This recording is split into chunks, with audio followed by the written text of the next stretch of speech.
Good morning students. आज हम लोग डिस्कस करेंगे कुछ इम्पॉर्टेंट वर्ड मीनिंग्स और फिगर ऑफ स्पीच किस पोएम के, जैसे आपको प्रॉमिस किया था, a thing of beauty bye John Keats. तो इस पोएम के हम लोग डिस्कस कर लेते हैं। सबसे पहले कुछ एक वर्ड मीनिंग्स लेते हैं, like bower quiet, shady part of a garden, या तो कोई छायादार वृक्ष या कोई shady part of garden is called as bower quiet. Next is wreathing a flowery band, it means connecting to nature, nature से कनेक्ट होना, नेचर से बिल्कुल रिलेट कर पाना is wreathing a flowery band. Next is pall, a covering like a shroud, एक covering होती है कुछ ऐसा जो कवर कर पाए किसी चीज को। So these are some word meanings. अब हम लोग चलते हैं फिगर ऑफ स्पीच पे या पोएटिक डिवाइसेस। इसमें क्या है, कुछ सिंपल पोएटिक डिवाइसेस ले लेते हैं, like alliteration. Alliteration you know very well क्या होता है कि सेम जो अल्फाबेट है होता है जो रिपीट करता है, दैट इज एलिट्रेशन। तो किस किस वर्ड में यूज हुआ है, like noble nature, then in cooling covert, then in band of wind, ये एलिट्रेशन यूज हुआ है। ऐसे ही हम और भी फाइंड आउट कर सकते हैं। नेक्स्ट पोएटिक डिवाइसेस, इमेजरी, कहाँ कहाँ यूज हुई है इमेजरी।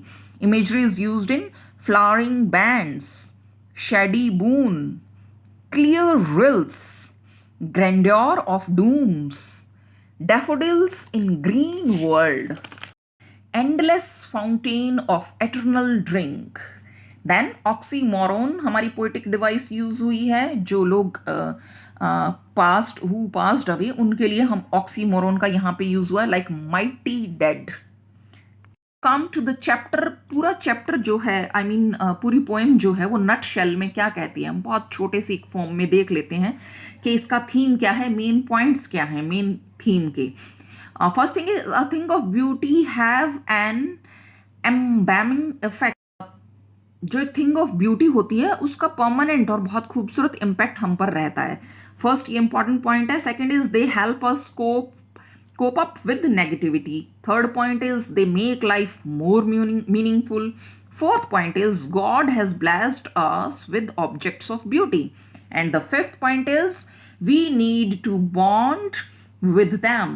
Now एक क्वेश्चन हमारा बनता है, लिस्ट ऑफ ब्यूटिफुल थिंग्स, कौन कौन सी लिस्ट दी है पोएट ने ब्यूटिफुल थिंग्स की। So it is also very important question.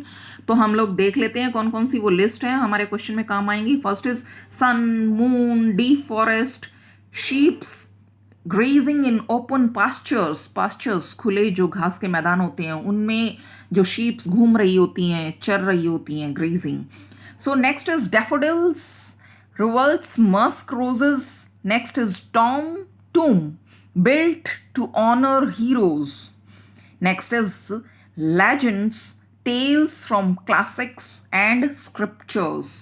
These are the things of beauty, are like blessings from heaven, they sweeten or bitter lives। अब next important question बनता है, उसके points देख लेते हैं। वो हैं कि qualities of a thing of beauty क्या हैं। So first is gives everlasting Joy, हमेशा हमेशा के लिए हमें खुशी देता है। नेक्स्ट इज एजलेस है, बिल्कुल ऐसा नहीं है कि बुढ़ापे में वो खूबसूरती वो नहीं रहेगी, वो हमें जॉयफुल नहीं लगेगी, it's not like that. Next point is never goes waste, ये कभी बर्बाद नहीं होती है। Next is shelterless and protects like a bower, की तरह हमें प्रोटेक्ट करती है। Last point is relaxes, gives comfort. Next question बनता है कि वो लिस्ट दीजिए जो हमें पेन देती है, ये क्वेश्चन भी बनता है। तो उसके मेन पॉइंट्स क्या हैं, things that cause pain. First ill health, gloomy days, depression. Next is lack of goodness in human beings. Then, in sad moments, things of beauty come to our rescue, remove the gloom from our lives। ये जो gloomy चीज़ें हैं, ये जो हमें pen देती हैं, whether it's ill health, gloomy days या डिप्रेशन या lack of goodness in human beings, इन सबको कौन दूर कर सकता है, सिर्फ और सिर्फ a thing of beauty और positivity in a human being। So these were the questions and poetic devices and some word meanings for you. I hope आपको अच्छे से समझ आ गया है एंड लर्न कीजिएगा। Thank you so much, all the best.